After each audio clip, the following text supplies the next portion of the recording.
میری مقدسہ خواتین بار بار سوال کر رہی ہیں کہ نماز کے اندر اگر سر کھل جائے تو کیا نماز اس سے فاسد ہو جائے گی، یا دوپٹہ اتنا باریک اور رکھی ہے کہ سر کے بال نظر آ رہے ہیں تو کیا اس سے نماز ہو جائے گی یا نماز فاسد ہو جائے گی؟ تو اس کا جواب سنیے کہ عورت کے بال اعضائے سطر میں سے ہیں، عورت پر ان کا پردہ فرض ہے، اور اعضائے سطر میں سے کوئی عضو حالت نماز میں ظاہر ہو تو نماز درست ہونے یا نہ ہونے میں اس کی چوتھائی کا اعتبار ہے، لہٰذا چوتھائی سے کم بال کھلے ہوئے ہوں تو نماز ہو جائے گی، اور اگر چوتھائی یا اس سے زائد مقدار میں بال کھلے ہوئے ہیں یا چادر دوپٹہ باریک اوڑھنے کی وجہ سے چوتھائی کی مقدار بالوں کی رنگت ظاہر ہو رہی ہے تو اس بنا پر نماز نہ ہونے کی دو صورتیں ہیں۔ نمبر 1، اگر خواتین نے نماز ہی اس حالت میں شروع کی کہ اس قدر بال کھلے ہوئے تھے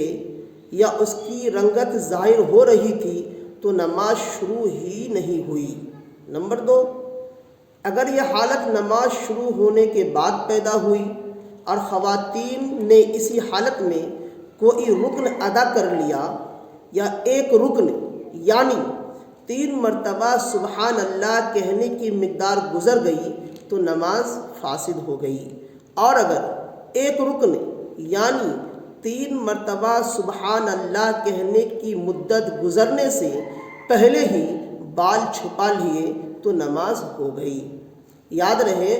کہ یہ تفصیل چوتھائی کی مقدار بلا قصد بغیر ارادہ کے کھل جانے کی صورت میں ہے۔ اگر کوئی خواتین قصداً یعنی جان بوجھ کر حالت نماز میں چوتھائی کی مقدار بال کھول لے تو فوراً نماز فاسد ہو جائے گی، اگرچہ ایک رکن کی مقدار تاخیر نہ کی ہو۔ عورت کے اعضائے سطر میں سر اور سر سے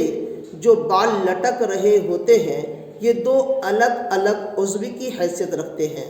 سر کی تعریف یہ ہے کہ پیشانی سے اوپر جہاں سے عادتاً بال اگنا شروع ہوتا ہے، یہاں سے جو بال اگنا شروع ہوتا ہے اس کو پیشانی سے اوپر کہتے ہیں، وہاں سے لے کر گردن کی شروع تک، پیچھے